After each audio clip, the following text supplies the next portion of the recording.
Kita mengalami penempatan yang terganggu karena birokrasi salah satu. Kita tidak bisa tutup birokrasi ini masih terlalu bertele-tele. Dan bagaimana memberi kemudahan, tetapi melalui prosedur yang benar. Contohnya kalau bisa urusan 1 hari, kenapa mesti 3 hari? Berarti ini kita bisa bahwa ketidakberhasilannya pemerintah dalam hal ini sistem kontrol. Pos-pos penjagaan semua pasti diloloskan. Mungkin saja orang dalam yang bermain dalam tempat itu. Ya, Malaysia, coba pemerintah urus Malaysia, pasti usai korupsi setiap hari. Ya, suruh kita yang urus Jepang, ayo tukar. Jerman. Ya, kan kita kan asik. Ini tidak ya, kira-kira kasih ini. Betul. Coba, alasannya kenapa tidak kasih kita ke Jepang? Saya tanya dulu. Kalau Indonesia tidak boleh. Kalau Indonesia pembagian, tapi dia tahu ya, itu kan rahasia negara punya ya. Apa alasannya kita juga tidak tahu. Apakah karena P2P ke Jepang itu terlalu sulit makanya tidak dikasih ke kita? Tapi kalau ditawarin bisa Bapak dapatkan? Ya kan pasti bisa. Jadi bisa menempatkan orang di Jepang. Ya bedanya dengan mereka apa? Sama saja, kita juga bisa. Seperti Bapak Alus bilang, bedanya formal dan informal. Iya, so apa susahnya? Kalau Malaysia itu kan cenderung ini ya domestic worker, pekerja perkebunan. Kalau Jepang kan lebih ke skillnya lebih formal. Formal, kalau kita informal dia formal. Kalau misalkan pabrik itu kan formal dalam pekerjaannya banyak orang. Kalau pribadi itu informal, domestik. Apakah itu yang membuat pemerintah merasa Abjati belum mampu menemukan mereka skillnya seperti diharapkan pabrik misalnya? Ya nggak tahu apa. Tapi kalau ditawarin, ya kami kan bisa juga tempatkan formal berhasil kok. Malah kalau dibuat bersaing pasti swasta menang. Misalkan contoh Jepang ada 1.000, kasih swasta 500, pemerintah 500, ayo berlomba siapa punya. Pasti kita menang. Ya, kenapa mesti kamu tangani saja? Sehingga jangan seolah-olah kesan kita kan seperti itu. Ibu kan bisa, kenapa sih yang dia dikasih sama kita dan itu. Di NTT ini kan tingkat ekonominya yang masih mampu untuk bisa kita kerja formal itu karena daftarnya pendaftaran anak sampai kayak Jepang yang mungkin awalnya si pekerjanya harus menyumbang sejumlah uang atau mendaftar ini sejumlah uang yang jumlahnya yang besar. Sedangkan kalau yang formalnya kan memang tanpa biaya, sudah. Nah, tanpa biaya, semua biaya di lengkapi dengan jadi kadang-kadang buat kita orang ini itu tapi kelemahannya itu kalau dibiayai terlalu besar, walaupun sebenarnya peluang kerja itu bagus, mereka masih pikir-pikir. Ya usah ambil. Tapi tapi kalau bisa dikonversi nanti ke gajinya. Tidak ada apa-apa nanti saya. Bisa dikonversi ke gajinya kalau dia belum mampu membayar. Bisa potong gaji kan. Di sini bisa juga seperti itu. Tapi jarang terjadi dalam formal. Kan gitu, maksudnya Abjati pun kalau dilibatkan kan bisa. Kalau nantinya kita dilibatkan bisa, sistem itu bisa buat. Ya saya lihat itu sebenarnya kalau mau jujur ada dukungan dari seluruh itu dana kur. Dana kur itu sebenarnya bisa membantu kepada tenaga kerja yang keluar kan memang itu butuh pembiayaan mulai dari pelatihan. Karena itu terlebih pelatihan terhadap bahasanya. Kalau misalnya bahasa Mandarin, bahasa Malaysia kan gampang. Tapi misalnya bahasa Jepang itu kan dia butuh waktu yang lama untuk instrukturnya yang benar-benar dan mereka di sana juga sangat teliti sekali. Ujiannya itu juga sangat ketat. Dan memang gajinya jauh lebih besar. Ya saya pikir ibu kita juga tahu bahwa sekarang orang Jepang juga sekarang kan tidak suka lagi melahirkan anak loh. Ya, pertumbuhan mereka menurun. Dan sekarang hanya pertambahan penduduk kan juga sangat rendah. Ya terpaksa untuk kerja-kerja itu datangkan orang dari luar. Ya. Oke. Sekarang ini saya mau menanya dulu nih, dari sisi Abjati kan clear ya. Tapi juknis itu ini kepengurusan baru nih ya Pak. Apakah itu sudah didiskusikan dengan Abjati Pusat? Kira-kira ini akan disuarakan lebih intens dan serius atau bagaimana? Yang kedua, soal yang tadi itu lobby kali yang penting ya Pak, agar kayak jitu-jitu jangan sepenuhnya ini Kan ini juga membantu Abjad gitu. Artinya kan fairness itu kan juga harus dilihat secara clear lah ya kan. Itu juga pemerintah nggak mungkin langsung kakinya ke daerah, tentu Abjati yang bisa ini ya. Tapi kenapa minimal kuotanya adalah gitu, dibuka kuotanya gitu lah Pak. Mau 25%, mau 50%, at least kan ini juga membantu Abjati ya sebagai perusahaan gitu. Gimana Pak menanggapi ini? Kira-kira akan diseriuskan kan ide-ide bagus ini Pak? Ya itu tadi, nanti kita sudah berkali-kali sebenarnya bicarakan ini dengan Abjati Pusat. Abjati Pusat pun mungkin sudah berkali-kali ngomongkan ke pihak pemerintah kita ya, bahwa perlu aturan yang jelas, tegas tentang proses perhutanan biar tercipta itu tadi cepat, mudah, murah itu. Nah, nanti tetap kita akan suarakan, tapi kan ini tidak terlepas dan tidak bisa dilepaskan dari kepentingan politik. Kalau saya memandangnya salah satu persoalan yang menyebabkan susah juga karena ada dua pihak yang bertanggung jawab dalam penempatan tenaga kerja luar negeri. Ada kementerian, ada BNP. Ya sebenarnya pekerjaannya kan sama, satu. Kenapa perlu ada? Kenapa perlu ada BNP? Kenapa perlu harus dua? Jadi sekarang kita kadang-kadang kiblatnya kemana sih? Kan gitu. Kalau sekarang udah mending pemerintah kementerian yang tangani. Kalau dulu kan sama-sama kuat nih. BNP sama kementerian tanda petik ada kurang harmonis ya, kita di bawah juga kurang harmonis. Di sini juga ada BP3 TKI, ada nah jadinya baku tolak. Ini itu sangat punya urusan. Nah, jadi kurang apa menurut saya ya. Itu yang pertama. Yang kedua terkait ke Jepang, itu sebenarnya kita salah satu berharap seperti itu. Maunya dibagi juga kepada pihak swasta untuk menangani penempatan ke daerah-daerah yang bagus, buka kota.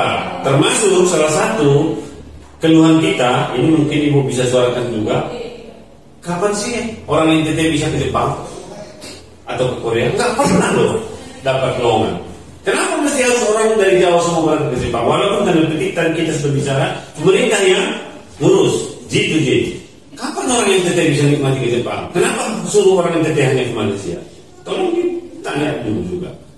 Taruhlah kita G2G, apa BP3, apa pemerintah daerah tidak bisa mencari orang mau ke Jepang? Kenapa NTT tidak pernah kebagian? Ini pertanyaan saya ini, boleh disuarakan. Tidak pernah saya dengar dapat kuota NTT mau ke Jepang maupun ke Korea. Alasannya hanya satu, orang NTT nggak tahu bahasa. Ya di kursus lah, bukan lele bahasa. Biar ada pemerintah juga ada. Dan lain khusus. Contohnya ada pemerintahan pekerjaan di luar negeri itu kepada seluruh daerah di Indonesia. Jangan dimonopoli oleh orang dari Jawa semua, di Pulau Jawa, di Pulau Sumatera. Di luar itu juga butuh juga. Misalkan seperti tadi, nggak dapat banyak ya sebagian, biar terbuka wawasan masyarakat itu. Ada dikuasi. Ada yang berangkat ke Jepang pulang tidak berada dalam tanda petik hasil ya yang memuaskan. Ya kenapa mesti orang NTT tidak pernah merasakan itu? Ya. Kalau dalam hal seperti ini perlu dipertanyakan. Kenapa orang NTT nggak pernah dapat kuota ke Jepang dan Korea? Salah satu mungkin menyimpang sedikit, kita juga mempertanyakan kenapa sih kita tidak mengirim orang ke Australia? Mungkin Ibu tidak pernah terpikir. Saya sering terpikir. Kita berangkatkan ke Malaysia Pak, kalau gajinya 5 juta, ya kan, dengan segala kerumitan, dengan segala hal di proses sana sini. Di sebelah bisa nyebrang saja lempar batu pun sampai bahasa ilustrasinya Australia. Tidak pernah kita dapat menerobos lapangan kerja. Setelah saya teliti, apakah orang Australia itu tidak membutuhkan tenaga? Ternyata di Australia itu pekerja lebih kurang bisa 300 ribuan orang dan didatangkan dari lebih banyak dari Filipina, dari mana? Kenapa NTT yang berdekatan sini tidak bisa diterobos? Ini kan salah satu PR sebenarnya buat pemerintah daerah juga. Nah kalau kita bisa berangkat ke Australia, gajinya 20 juta, 15 juta kan di perkebunan, petik buah apa ya toh? Kenapa? Apa masalah sih? Kalau pemerintah tidak sana, kasih kita swasta yang sana. Yang penting kamu kasih jalan. Sejauh ini belum ya, karena Australia itu tiap Kemelunya kita udah tulis nanti kami share ya. kita udah tanya sama pihak Australia, katanya pemerintah pusat belum ada responnya. Bukan pemerintah, katanya pemerintah pusat dengan Australia tidak ada kesepakatan karena orang Australia takut sama Indonesia, tanda petik terorisme. Tapi itu dulu Pak, setahu saya. Sekarang kayaknya udah menurun. Kalau sekarang tidak ada lagi tentu harus buka. Dan ini menurut saya terlepas dari tanda petik seperti tadi, ya pemerintah itu terobos lah, setidaknya Darwin. Ya, seat kan bisa di lobby lah. Jangan hanya duduk-duduk saja di situ lah. Ya kan saya kasar-kasarnya kan begitu. Ini pekerjaan yang bagus di sebelah selatan. Aduh, tidak mau terobos gimana sih? Nah, kalau dia butuh 1.000 orang saja kan lumayan, Bu. Terbantu banget itu dia bisa. Terdongkrak perekonomian kita. Nah, jadi ya istilahnya konotasinya jangan selalu pekerja domestic worker terus Malaysia kan negara maju kan Australia termasuk negara maju ya. Saya rasa bisa itu. Setahu saya kalau pribadi per pribadi sudah ada di Australia. Ya, pribadi. Tapi mereka jalur pribadi. Ilegal itu Bu. Itu namanya paspor pelancong. Diubah menjadi bisa student, bisa wisata, bisa turis. Ya. Karena mereka butuh temporary saja untuk mati anggun, mati apa. Tapi kan, dapatnya banyak. Kenapa tidak buat yang pekerja resmi, yang pakai apa namanya? Semacam apa namanya? Pisahnya bisa kerja. Iya. Nah, iya tuh. Dan itu kita punya kebanggaan orang itu pejabat di Darwin itu kita punya orang itu. Ini yang aneh. Ibu Son. Iya. Kenapa tidak bisa terus coba? Itu kan. Mungkin perlu apa ya? Mungkin NTT ini di Jawa tuh di Jakarta kurang dapat sorotan di Jakarta. Taunya yang Malaysia saja. Mudah-mudahan lah wali kota berikut kita kasih masuk muka ini wali kota. Iya. Wali kota atau gubernur dia? Wali kota dan gubernur, terutama gubernur lah. Jangan ini saja. Oke, yang terakhir Pak, ini ada cerita yang menarik karena kan tidak lepas dari skill ya Pak. Kan BLK ini ada di undang-undang ini ya perlindungan pekerjaannya itu disebut tentang satu atap ini kan untuk menghindari yang tadi masalah memutus semua birokrasi. Tapi kan ini saya melihat yang satu atap saya lupa bahasanya. Nah ini kan belum terwujud ya pada undang-undangnya udah lama ini. Di NTT apa problemnya Pak? Kok sampai Abjadi menekan agar ada TSA itu dilakukan di setiap daerah sehingga memutus tuh rantai-rantai birokrasi yang panjang gitu loh. LTSA itu sebenarnya tidak bisa itu cenderung sulit diterapkan karena masing-masing daerah pemerintahnya beda-beda posisinya di mana gitu loh. LTSA yang dimaksud itu sebenarnya menurut saya tidak pas Ibu. LTSA yang kita mau itu yang satu atap untuk satu provinsi. Kalau istilah LTSA secara kompeten ya sama saja dengan istilah kerja. Ngapain tambah LTSA? Gunanya apa sih?